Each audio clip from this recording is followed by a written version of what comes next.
अस्सलामुअलैकुम, मैं हूँ आमना। आज की इस वीडियो में आपको बताऊंगी थ्योरम, जिसकी स्टेटमेंट कुछ इस तरह है। N cross n matrix A has n linearly independent eigen vectors if and only if it is similar to diagonal matrix. अगर आपने मेरी लास्ट वीडियो देखी है तो उसमें मैंने आपको एक थ्योरम बताया जिसमें उन्होंने कहा था कि अगर एक मैट्रिक्स डायगोनल मैट्रिक्स के सिमिलर है तो उसके जो आइगन वेक्टर्स हैं वो लीनियरली इंडिपेंडेंट होंगे।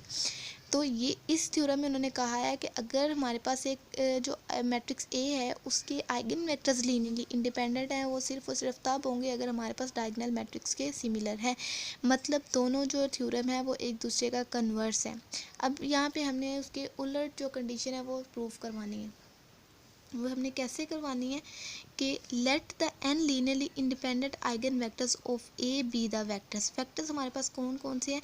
v1 v2 up to so on vn which correspondent to the eigen values λ1 λ2 up to so on λn respectively.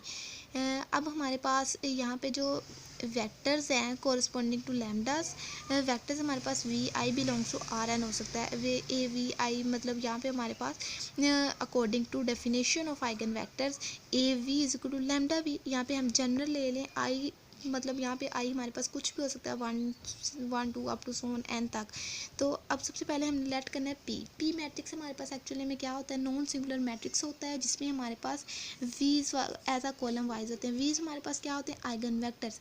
P हमारे पास एक मैट्रिक्स होता है नॉन सिंगुलर मैट्रिक्स जिसमें हम कॉलम में लिखते हैं अपने आइगन वेक्टर्स को। और अगर हम इसको ए से मल्टीप्लाई करवा देते हैं तो ये हमारे पास इस तरह से एक मैट्रिक्स आ जाता है।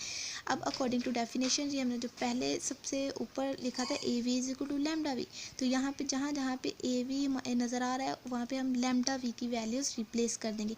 अब जो हमारे पास वी वाला वेक्टर है वो मैट्रिक्स है, वो अगर हम अलग लिख लें, और जो लैम्डास वाला वेक्टर्स होता है ये हमें अच्छी तरह से पता है कि ये हमारे पास एक्चुअली में डायगोनल मैट्रिक्स होता है। डायगोनल मैट्रिक्स का मतलब हमारे पास डायगोनल में एंट्रीज होंगी, उसके अलावा बाकी सारी एंट्रीज हमारे पास ज़ीरो होंगी।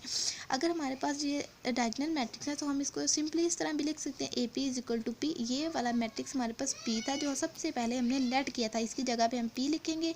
और ये वाला हमारे पास डायगोनल मैट्रिक्स है आइगन वैल्यूज़ का, मतलब λ1 λ2 अप टू सो λn तक।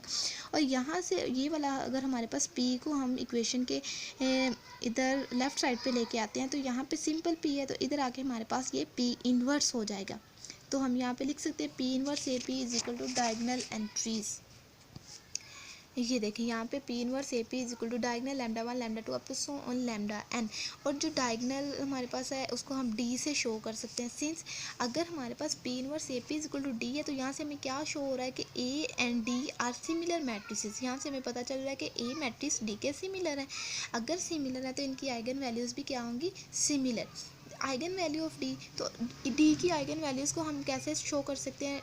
Determinant D minus lambda is equal to 0, जो कि हमारे पास इस तरह से आ जाएंगे क्योंकि हमारे पास है जनरल मैट्रिसेस। जनरल के लिए हमारे पास टर्म्स एन तक चली जाती हैं, λ1 minus lambda into λ2 minus lambda up to so on λn minus lambda तक। जो लैम्डाज है यहाँ पे वो हमारे पास आइगन वैल्यूज़ ऑफ डी हैं। अगर ये डी की आइगन वैल्यूज़ है तो ये ऑब्वियसली ए की भी आइगन वैल्यूज़ होंगी, बिकॉज सिमिलर मैट्रिसेस है तो आइगन वैल्यूज़ भी क्या होंगी? Similar. Therefore A has an eigen vectors, तो अगर इनकी आइगन वैल्यूज सेम है तो इनके कोरिस्पोंडिंग इनके जो आइगन वेक्टर्स भी होंगे। जो आइगन वेक्टर्स होंगे वो लीनियरली इंडिपेंडेंट होंगे, बिकॉज हमारे पास जो आइगन वैल्यूज़ है वो डिस्टिंक्ट है और दोनों मैट्रिसेस हमारे पास सिमिलर है, तो इनके कोरिस्पोंडिंग जो हमारे पास आइगन वेक्टर्स आएंगे वो लीनियरली इंडिपेंडेंट होंगे। Hopefully you understand easily. Video अच्छी लगी तो लाइक करें, शेयर करें, कमेंट करें।